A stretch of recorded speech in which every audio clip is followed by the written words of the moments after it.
9 नेताओं के द्वारा संयुक्त पत्र प्रधानमंत्री जी को लिखा गया है और वह संयुक्त पत्र जो संवैधानिक संस्था भ्रष्टाचार के मामले में कार्रवाई कर रहा है उसके विरोध में, उसके दुरुपयोग को लेकर के यह दुखद और दुर्भाग्यपूर्ण है कि आज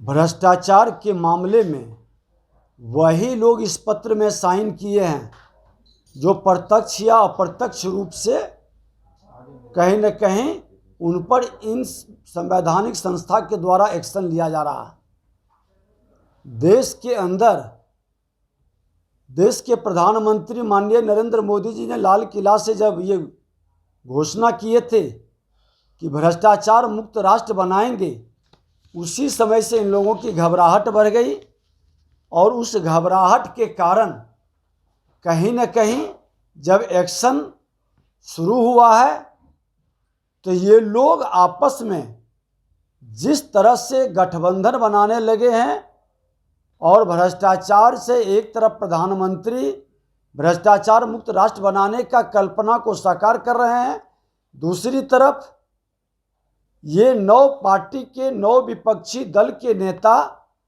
भ्रष्टाचार युक्त भारत बनाने के संकल्प को पूरा करने के लिए एकजुटता प्रदर्शित कर रहे हैं।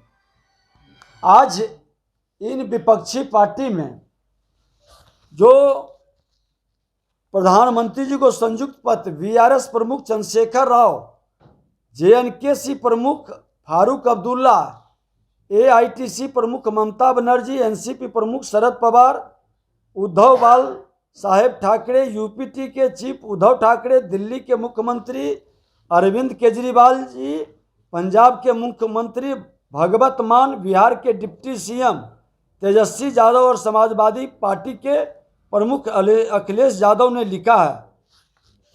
मैं बता देना चाहता हूं कि इन लोगों के ऊपर जो अकूत संपत्ति के मालिक बने हैं और जब इस पर प्रश्न पूछा जा रहा है, जब इसकी जांच हो रही है, आज यहाँ के बिहार के उप मुख्यमंत्री तेजस्वी यादव जी के ऊपर कई मामला 141 भूखंड के अलावे 30 फ्लैट और आधे दर्जन मकानों के मालिक कैसे बने, ये तमाम मामले पर जांच चल रही है बिहार के अंदर। और इसी तरह से हर नेता के संयुक्त रूप से कई मामले हर देश के अंदर चल रहा है। इसमें प्रधानमंत्री जी से ये मांग करना कि इस संस्था को रोका जाए, ये कतई उचित नहीं है। और इस तरह से भ्रष्टाचारियों के मनोबल को बढ़ाने का जो वातावरण बना रहे हैं, ये दुखद दुर्भाग्यपूर्ण है, ये राष्ट्र के हित में नहीं है। आज जरूरत है कि भ्रष्टाचारियों से राष्ट्र को मुक्त करने का, समाज के अंदर इन भ्रष्टाचारियों के पोल खोलने का, भ्रष्टाचारियों को पकड़वाने का और भ्रष्टाचार को किसी भी रूप में कहीं से संरक्षित नहीं करने का ये जरूरत है। इस राष्ट्र का समाज के हित में, राष्ट्र के हित में ये जरूरत है। अब यहाँ पर 33 वर्ष की उम्र में 52 से ज़्यादा संपत्ति के मालिक उप मुख्यमंत्री बन गए। राबड़ी देवी पटना शहर में 43 भूखंड के अलावे 30 से ज़्यादा फ्लैटों की मालकिन बन गई।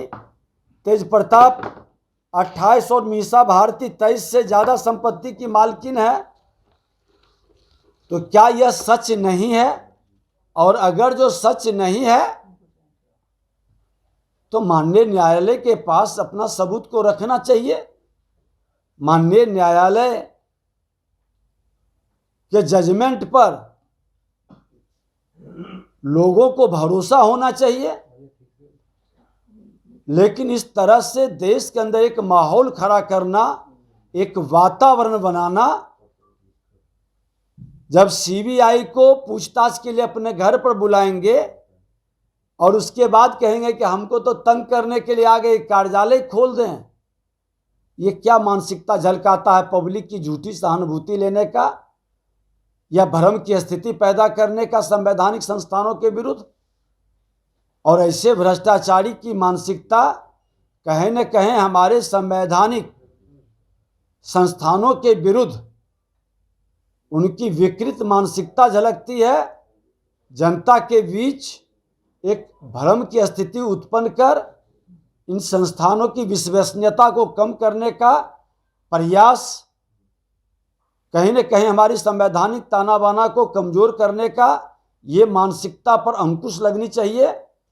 और इस तरह की मानसिकता जो इस तरह के वातावरण बिहार के अंदर और देश के अंदर बना रहे हैं, ये कतई उचित नहीं है। इसी से जुड़ा हुआ एक सवाल है, नीतीश कुमार ने दस्तखत नहीं किया उस 9 लोगों की सूची में, तो क्या मतलब नीतीश कुमार की राय अलग है, किससे केंद्रीय एजेंसियां दुरुपयोग नहीं कर रही है, नीतीश कुमार मानते हैं? संकेत ये है। देखिए, ये केंद्रीय एजेंसियां कोई आज भारतीय जनता पार्टी की सरकार बनने के बाद नहीं बनी है, ये तो पहले से है। और श्रीमान लालू प्रसाद यादव जब भ्रष्टाचार के माध्यम से काले धन कमाए थे तो कांग्रेस की सरकार थी, उनके समय में इनकी गिरफ्तारी हुई, उनके समय में ये जेल गए। उस समय न भारतीय जनता पार्टी थे और न ही माननीय नीतीश कुमार जी थे, और आज कांग्रेस के गोद में बैठे हैं।